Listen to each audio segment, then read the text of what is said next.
On a beaucoup parlé, depuis que Donald Trump a instauré ses tarifs, de la façon de boycotter les Américains. Une façon simple, c'est de ne pas aller en voyage aux États-Unis. Il semble que ça fonctionne parce qu'on a privé les États-Unis d'1 demi-milliard de dollars de revenus, juste nous, les Québécois, en boudant les États-Unis. On en parle avec Geneviève Quentin, présidente directrice générale de l'Alliance de l'industrie touristique du Québec. Madame Quentin, bonjour. Bonjour. Comment on arrive à ce 500 millions de dollars? On évalue que c'est à peu près 500 000 Québécois qui ne sont pas allés aux États-Unis cet été. Puis, Statistique Canada évalue que c'est 1 000 par jour par personne. Donc on arrive à 500, exactement, 500 millions. Puis, on est quand même juste là. On n'a pas surestimé nos coûts. Donc, non, je pense que 1 000 c'est relativement conservateur. Absolument. Donc, ça fait très, très mal à l'administration américaine, ce type de mesure-là que M. Trump a depuis le début de l'année. Et pour nous, c'est quand même une fierté que les Québécoises et les Québécois aient décidé de voyager, de rester au Québec. Ouais. Ça, c'est vraiment... on les remercie d'ailleurs d'avoir fait ça parce que c'est un moteur économique pour le Québec. Parce qu'il y en a qui vont dans le reste du Canada ou en Europe, mais oui, le fait qu'on décide, en plus de s'occuper de notre industrie touristique, de garder nos dollars chez nous, c'est apprécié. Dans les raisons qui font que les gens ne sont pas allés aux États-Unis, oui, c'est vraiment le contexte sociopolitique qui arrive au numéro 1? Contexte sociopolitique en premier, mais très rapidement, on arrive aussi sur le sentiment de fierté puis de l'économie locale. On veut contribuer à notre économie locale. Donc, on réalise que faire du tourisme local, c'est faire de l'achat local.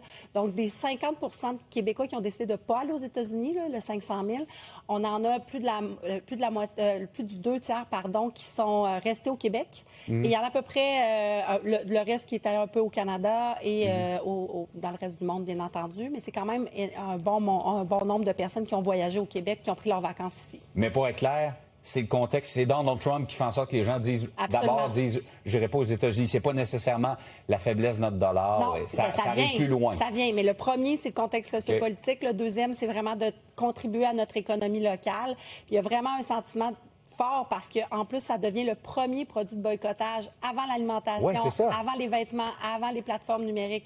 Donc, je vous avoue que ça m'a surpris. Oui, bien, je pense que c'est tellement concret.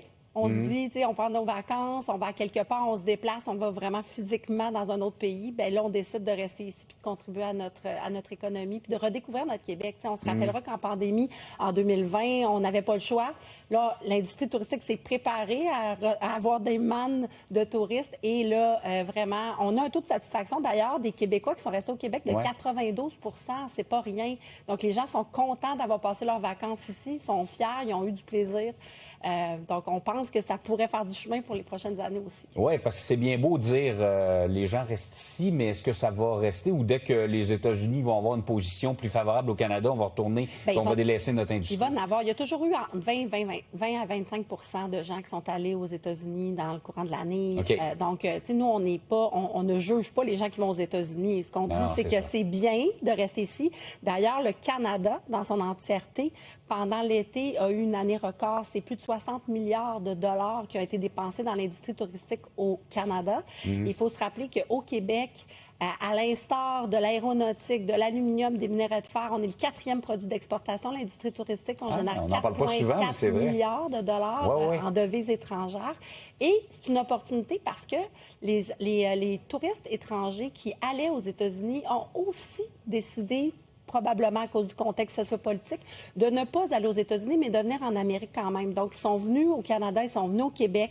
On voit des nouveaux marchés, notamment les Allemands, qui viennent passer des vacances ici, qui n'était pas un marché qu'on travaillait vraiment, mais c'est des marchés porteurs. Donc, avec agilité, on va commencer à regarder comment on pourrait les garder intéressés parce que ils ont du temps, les Allemands. Ils ont 8 à 12 semaines de vacances par année. Oh. Donc, ils peuvent passer jusqu'à un mois ici et ils font le tour du Québec. Et comme c'est grand le Québec, bien, plus on passe de temps ici, plus on peut voir du territoire. Donc, ça pourrait être un point tournant, dans le fond, ce conflit-là avec les États-Unis. Notre industrie touristique pourrait en profiter pour grandir. C'est une opportunité, puis c'est une opportunité aussi pour le Québec économique. On est un moteur de développement économique, l'industrie touristique. On essaie de diversifier nos sources de revenus, mais considérons que l'industrie touristique, c'est vraiment un poste de revenus et non un poste de dépenses. Bon, bien, de bonnes nouvelles malgré Absolument. tout. Et donc, juste pour être sûr, vous disiez, 9 des Québécois sont allés aux États-Unis, Oui. alors que la moyenne est 20 à 25 annuellement. Alors, Oh oui, reste c'est la à voir moitié. si en 2026, la tendance va se Absolument. poursuivre. Merci beaucoup, Mme Quentin, d'être venue nous en parler. Merci à Bonne vous. journée. Merci.